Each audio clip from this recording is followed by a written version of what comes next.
So today the winds are supposed to die down a little bit? A little bit. Yeah. We're not going to see the gusty winds like we saw on Saturday and Sunday, which obviously fueled the fire. I mean, we just saw that thing balloon on Saturday. Right.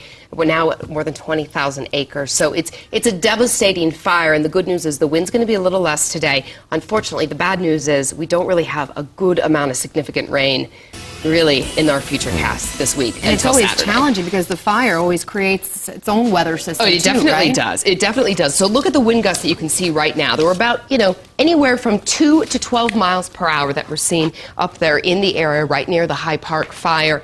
Our relative humidities are slightly higher. Now, the Redstone one just disappeared, but it was telling us just a short time ago that it was closer to around 28%. Unfortunately, some of our monitoring systems in that area are kind of going in and out, and it's unclear right now if they're beat as a result of the fire or not. So you'll see sometimes Redstone come in and out, and the Fort Collins monitoring system go in and out as well. Temperatures as you're heading out the door.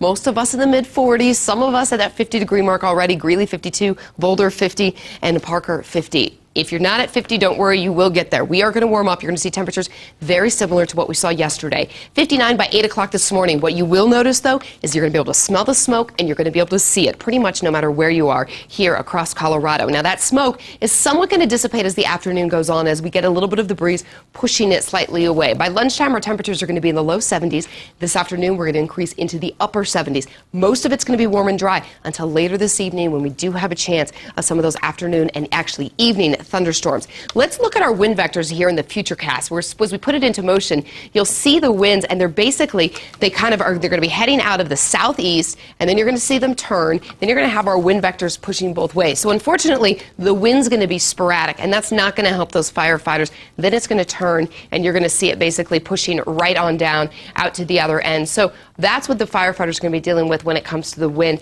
Saw a little bit of rain showers, most of them in Castle Rock and Elizabeth. There's a chance that there could be some rain showers in Estes Park this afternoon. Hopefully some of those will get a little bit closer to the Fort Collins area. Give you the statewide view of this starting this at 7 o'clock this morning. As we put it into motion, you can see the showers picking up down south. Few cloud covers this afternoon, about 5:30 around the Denver metro area, and just kind of to the west of the I-25 corridor.